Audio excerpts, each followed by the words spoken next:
Et salut YouTube, bienvenue pour cette schlag review, putain j'arrive pas à dire, sur Archive 81, série disponible sur Netflix depuis le 14 janvier 2022.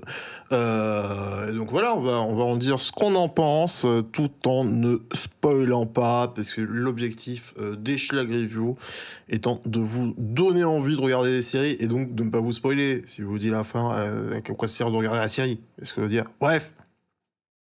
Donc, qu'est-ce que Archive 81? Alors, Archive 81 est un... Alors, bon, je me base sur ce qui est écrit sur Wikipédia. Et en général, je suis assez d'accord. Les dernières chaque review, à chaque fois que je regardais la description de Wikipédia, j'étais assez d'accord avec la description. Et là, ce n'est pas le cas. Donc, ils mettent ça comme un feuilleton américain de genre suspense à tendance épouvante.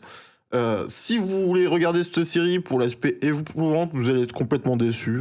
La série ne m'a pas fait une seule seconde peur, mais justement, je trouve que l'intérêt est ailleurs. Pour moi, c'est plus un thriller qui joue sur, voilà, un peu un aspect... putain, merde, j'ai pas le mot, pas ésotérique, mais un peu...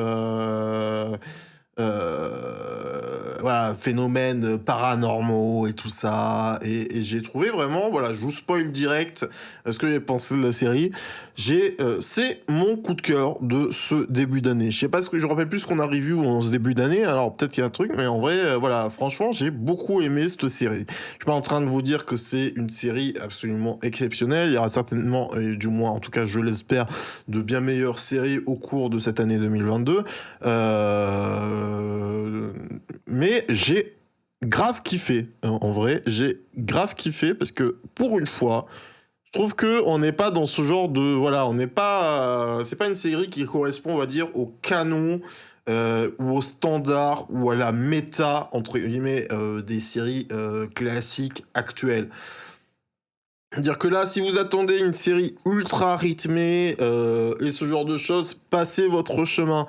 Là, on est sur une série qui prend son temps, qui met en place lentement son univers et ses différents... excusez-moi, mes lunettes me font mal. Peut-être que c'est le casque au-dessus. Les lunettes me font mal. Bon, bref, voilà. C'est pas une série... là, on n'est pas voilà, sur du truc hyper efficace en termes de rythme, ça prend son temps, c'est lancinant, et on est quelque part, voilà, sur des, on va dire sur des, je trouve, des codes un peu plus old school dans le développement d'une série, et ça fait plaisir aux boomers que je suis, on va pas se mentir. Donc voilà. Tout ça pour vous dire que j'ai kiffé l'ambiance. Donc pour vous pitcher un peu quand même la série, c'est-à-dire qu'on suit on suit donc Mamadou Ati, donc c'est l'acteur qui joue Dan Turner, voilà, qui est un gars spécialisé dans la remise en état de pellicule, un restaurateur de films. Parce qu'un restaurateur de films, c'est quelqu'un qui sert des films au menu pour les gens qui veulent manger. Non? Est-ce que c'est... Putain, je suis désolé pour cette vanne. Non, mais voilà, c'est quelqu'un qui, voilà, il restaure des films, des bandes que ce soit filmiques, cassettes, ce genre de trucs, qui ont été, voilà... détérioré, que ce soit par le temps, par des incendies, par des intempéries, ce genre de trucs. Bref. Et il se trouve que ce gars-là, il est pote avec un gars qui... alors, est-ce que c'est une mise en abîme de la série d'un gars qui fait justement des podcasts, soit d'épouvante, soit sur des affaires mystérieuses et tout ça. Et en fait, il se trouve que donc notre héros, qui est Dan Turner, est contacté par une entreprise. Alors je sais pas si peut-être j'en dis un peu trop, mais bon voilà, c'est l'enjeu du premier épisode, donc bon c'est pas vous spoiler véritablement, je veux dire voilà, qui est contacté par une entreprise, donc pour un boulot un peu spécial où il va devoir s'isoler dans une campagne pour restaurer des bandes cassettes, voilà. Et c'est là où je vous en dis pas plus, mais voilà, il se trouvera que il n'a pas été choisi au hasard. Pourquoi? Je ne vous en dis pas plus. Et voilà, voilà, comme je dis, j'ai kiffé l'ambiance de cette série. Genre, ça m'a fait penser, alors je me rappelle plus du tout du nom de cette série, mais voilà, ça me fait penser à à des séries ou à des films dans l'ambiance un peu nord-européen, voilà, où le malaise est présent. Et salut Saruman, comment ça va? En pleine chair avec vous, hein, excuse-moi, hein, je vais un peu focus sur mon propos. En tout cas, bienvenue dans la chapelle, Saruman, comment ça va?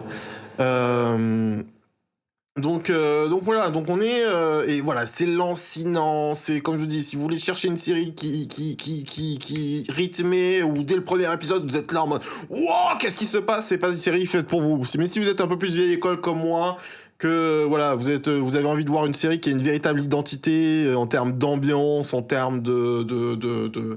Même la photo est assez cool, je trouve. Ça va bien, merci Sorman. Enfin voilà, j'ai grave kiffé.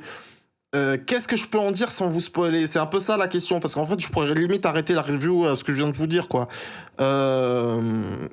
Donc voilà, donc oui, je peux vous parler un peu oui, quand même. Bon, c'est comme pareil, c'est voilà. Et en fait, avancer un peu dans l'intrigue, même si voilà, comme je vous dis, c'est les enjeux des premiers épisodes. Hein. Et donc du coup, il va restaurer des images d'une personne qui est allée faire un reportage dans un immeuble en fait qui a brûlé au cours de circonstances assez mystérieuses. Et donc il y a un espèce de... la série se joue entre guillemets avec le présent. Alors on parlait dans une autre flash review du fait que j'aimais pas trop du coup l'utilisation des flashbacks. Et là voilà, pour une fois, je trouve que l'utilisation du flashback est très très bien utilisée parce que en fait, t'es dans une espèce de... Tu vis cette espèce de montage parallèle où tu suis, entre guillemets, la vie de ce restaurateur d'images qui est perdu dans la campagne, en train de restaurer des images dont il ne sait pas trop pourquoi il les restaure, parce que la personne qui l'a embauché est extrêmement mystérieuse sur les raisons de pourquoi il fait ça. Ah, Battlestar Galactica, excellente série, ça, Roman. Ben, écoute, c'est ce que je disais en début de la Schlag Review. C'est une série qui a été diffusée qui est diffusée actuellement sur Netflix et depuis le 14 janvier 2022, donc c'est assez récent. Il se trouve que voilà, apparemment, ça a eu un certain succès et c'est pour ça que je suis donc du coup assez heureux que c'est un certain succès. Mais si j'aurais jamais misé sur ça parce que voilà, comme je vous dis, ça répond à des critères qui moi me plaisent, mais qui pour moi ne répondent pas trop aux critères du grand public en général. Mais comme quoi, voilà, quand c'est bien fait, ça le fait quoi. Et donc voilà, et donc du coup tu suis voilà ce restaurateur d'images et du coup en parallèle le reportage de cette meuf, ben voilà, ben, vous voyez l'image, là celui-là, le mec là c'est le gars qui restaure les images, la meuf c'est le meuf qui fait ce reportage dans les années 90. Et en parallèle tu suis le reportage de cette meuf qui essaye d'enquêter elle aussi au final sur ce bâtiment sur ce bâtiment un peu particulier, mais aussi qu'il y a des enjeux personnels dans cette enquête. Et les deux, voilà, cette espèce de flashback qui est du coup illustré par le fait que le mec restaure ses images, et ben voilà, là le flashback, le flashback il est intéressant, il est intégré à l'histoire, et c'est très cool. Comme je vous dis, voilà, si vous attendez que dès le premier épisode, vous soyez happé par l'histoire, non, c'est une série, il faut laisser sa chance. Il faut se laisser emporter par le flow de la série qui est certes un peu lent. Mais voilà, et je viens de comprendre un truc en regardant aussi l'article sur Wikipédia, c'est que c'est vrai que sur Netflix, les séries sont souvent des séries de 8 épisodes. Maintenant, c'est devenu un peu le nouveau format.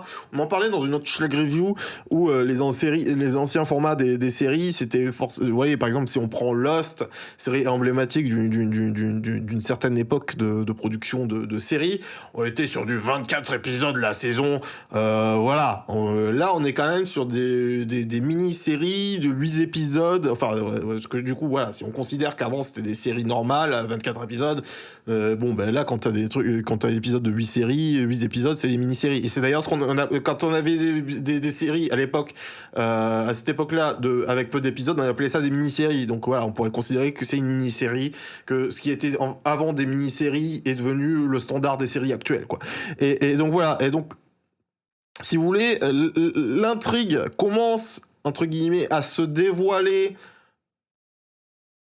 à partir de l'épisode 4, j'ai l'impression. Ce qui est un peu le milieu de la. C'est pour ça que je dis voilà, il faut lui laisser le temps. Si vous, enfin, il faut sinon vous passerez à côté de la série. Après, si vous n'avez pas envie de lui donner passer le temps, de lui donner le temps, vous passerez à côté de la série quoi.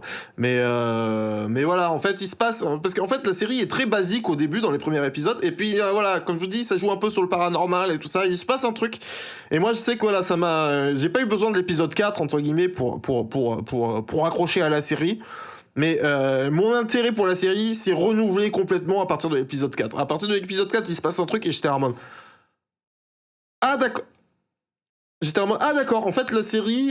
en fait voilà, comme je vous dis, l'élément paranormal n'était pas forcément évident jusqu'à présent, jusqu'à l'épisode 4. Et d'un coup, il y a un truc qui se passe à l'épisode 4 et tu te dis... Ah d'accord, c'est ce genre de série au final. Et... Attends, non mais Saruman, là, parce que tu m'amènes sur d'autres sujets, on en parle juste après. Mais dire qu'il faut laisser le temps à Battlestar Galactica, genre Battlestar Galactica, bon bah c'est parti. Mais on en reparlera plus en détail. Battlestar Galactica, ça commence quand même avec 33 minutes, c'est-à-dire que sans parler des épisodes pilotes qui sont des films, 33 minutes, c'est quand même pour moi un des meilleurs épisodes, toutes séries confondues. Tu peux pas me dire que quand tu regardes 33 minutes, donc le premier épisode de la série n'est pas haletante. Alors oui, après, du coup, le premier épisode de la série, en termes d'intensité, il est tellement là que derrière les épisodes après, il baisse en intensité. Mais tu peux pas me dire que 33 minutes... Ah non, parce que là, ça m'énerve. Tu t'attaques à une de mes séries préférées et tu me dis que c'est de la merde. Non, 33 minutes, ce n'est pas le film d'avant. Hein. Mais bon, bref, on en discutera après. Mais bon, voilà, parce qu'effectivement, on peut dire que 33 minutes, il y a une intensité qui est absolument exceptionnelle et que après l'intensité redescend avec les épisodes qui suivent après. Mais c'est pour mieux remonter plus tard. Tu vois, tu peux pas être sur une intensité top of the pot tout le temps, quoi. D'ailleurs, en plus, les films ne sont pas spécialement intenses que ça. Mais bon, bref, on est en train de... Désolé YouTube, hein. C'est, voilà, on fait ça dans les conditions du direct, hein. Je n'ignore pas ce qui se passe dans le chat, hein, et je discute avec eux. Discute n'existe pas, mais... Ah oui, mais oui, non, mais voilà, non, mais parce qu'en fait... Non, mais c'est... Bon voilà, pour YouTube, j'adore Battlestar Galactica, sauf que effectivement, quand tu découvres Battlestar Galactica sans être briefé, c'est compliqué. Il faut, normalement en fait, si vous voulez comment ça a été diffusé à la base, à l'époque, il faut regarder genre le film qui est une espèce d'énorme énorme épisode pilote d'1 heure et demie avant de commencer la série. Sauf que du coup, en fait, cet épisode pilote, ce film pilote, en fait, maintenant, quand on commence, c'est présenté comme une mini-série. D'accord? Donc, si vous voulez commencer Battlestar Galactica, regardez d'abord la mini-série qui, effectivement, met tous les enjeux de la série avant de commencer la série. Sinon, vous risquez d'être un peu perdu. Voilà, il faut commencer par la mini-série. Bon, bref. Je clôt cet aparté, mais il faut effectivement commencer par la mini-série avant de commencer la série. C'est complètement contre-intuitif, je vous l'accorde, mais à l'époque, quand tu regardais la série, c'était... voilà, de toute façon, tu commençais par l'épisode de... Enfin, c'était clair, ça allait plus maintenant, mais c'était clair. Bref. Et donc voilà, tout ça pour vous dire que j'ai kiffé cette ambiance, j'ai kiffé cette série. Il y a... Alors, au même titre que quand je vous parlais de The Silent Sea, truc, et je vous comparais ça à... Il y a une vibes Alien, alors que bon, les deux trucs n'ont absolument rien à voir, est-ce que ça veut dire? Là, Archive 81, pareil, je trouve qu'il y a une vibes limite à la... Ah bordel, moi et les noms, série de Lynch, bien sûr, vous l'avez chez vous si vous êtes quelqu'un qui a une bonne culture de série de Lynch, s'il vous plaît, bien sûr, Twin Peaks. Voilà, il y a un truc à la Twin Peaks il y a une vibe, je vous dis, ça s'arrête là, hein, en termes de scénario, on en est loin, hein, un truc, mais voilà, il y a une vibe, et surtout... c'est pas ce genre de série, et c'est là où peut-être le rapport avec Twin Peaks est le plus flagrant, outre le fait qu'il y a peut-être aussi, on va dire, dans les décors, comme je dis, parce que le mec il est isolé à la campagne et tout ça, donc il y a cet aspect un peu nature sauvage et tout ça, même si, bon, le mec il est dans une maison, tout ce qu'il y a de plus moderne, mais il y a un peu cet aspect un peu nature sauvage qui existe aussi dans Twin Peaks. Il y a aussi, dans la manière dont est abordé le scénario, euh, le scénario est complètement opaque, quoi. C'est-à-dire que, comme je vous disais, jusqu'à l'épisode 4, je voyais pas du tout où on voulait en venir la série, parce que, justement, ils essayent plus de mettre en place une ambiance que de te teaser avec des éléments scénaristiques pour que tu regardes l'épisode d'après. Et c'est ça que j'apprécie en fait dans la série.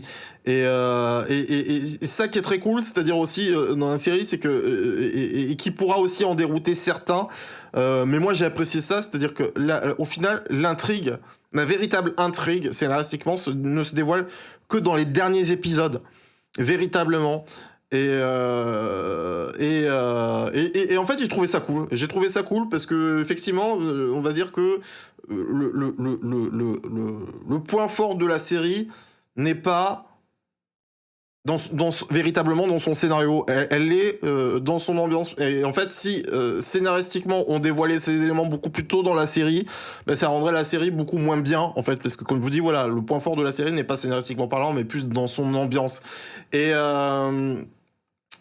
voilà. Et pour continuer ce rapport avec Twin Peaks, où voilà, c'est ce genre de série où il faut essayer d'être actif au niveau de la réflexion, parce que si vous le regardez de manière complètement passive, je pense que vous allez passer complètement à côté. On se dit, attends, mais qu'est-ce que on me donne ces éléments scénaristiques, qu'est-ce que ça peut vous vouloir dire? Et moi, je me suis posé la question pendant à peu près toute la série sans jamais trouver le bon truc, et c'est assez rare pour le noter. Et c'est pour ça que peut-être je fais ce rapport avec Twin Peaks, parce que Twin Peaks c'est pareil, c'était pas dans la tête du scénariste, c'était pas dans la tête de Lynch. C'est impossible de savoir où il veut en venir, le mec il est beaucoup trop perché, quoi. Et là c'est un peu pareil, c'est assez perché en fait comme scénario. Et d'ailleurs, et je peux comprendre, parce que du coup en fait je suis allé regarder un peu ce que je ne fais pas d'habitude, je suis allé voir un peu quelques critiques et tout ça. Et c'est vrai qu'il y a des gens qui étaient là en mode oui, bon, c'est un peu c'est pas évident à suivre, et c'est vrai que c'est pas évident à suivre parce que la série est opaque scénaristiquement parlant, et il y a aussi dès le début de la série, enfin voilà, il y a quelques clichés qui sont un peu bizarres à assumer, comme on va dire cette corporation qui donne donc ce travail à cette corporation mystérieuse qui donne ce travail à notre héros principal, qui quand elle arrive, même moi j'étais en mode ah, non, mais c'est bizarre quand même, hein. Enfin c'est vraiment c'est malheureusement un peu mal amené, mais ça dessert pas la série. Vous voyez ce que je veux dire, il faut l'accepter selon moi, voilà, c'est comme je dis, scénaristiquement la série elle est pas ce qui épice la série, c'est pas le scénario, c'est plus l'ambiance. Il faut se laisser porter par l'ambiance. Si vous aimez réfléchir aux embranchements scénaristiques, c'est le genre de série qui est idéal pour ça. Parce qu'elle voilà, elle donne pas tous ces éléments tout de suite. Elle reste mystérieuse très longtemps. Et voilà, tout ça pour vous dire que voilà, je ne fais que me répéter, mais tout ça pour vous dire que j'ai apprécié cette série. Qui sera pas forcément évidente pour tout le monde sur une première approche, mais voilà, si vous voulez regarder quelque chose de différent qui sort du cadre on va dire de ce qu'on peut faire dans les séries actuelles, Archive 81 Archive 81 est un excellent un très bon exemple de ce qui peut se faire quand on fait les choses autrement. J'allais dire, c'est pas non plus une excellente série, mais c'est franchement mon coup de cœur de ce début d'année, hein. Voilà, on est 17 février, là, actuellement. Bon, il se trouve qu'on va bientôt faire la review, là, je vais attaquer... je vais attaquer Shingeki no Kyojin, l'attaque des titans, je l'ai certainement très très mal dit. Donc il y a moyen que, bon, mon prochain véritable coup de cœur, ça soit plus ça. Et voilà, très content d'avoir découvert en tout cas cette série, j'espère que ça vous plaira aussi. N'hésitez pas à le dire si ça vous a pas plu dans les commentaires YouTube, de lâcher un pouce bleu, lâcher un abonnement, tout ça, si vous voulez me soutenir, si vous voulez être au courant des prochaines Jack Review et de plein d'autres choses qu'on propose sur la chaîne de VOD. Voilà, merci YouTube, maximum de bisous sur vos fesses gauche, et à très bientôt.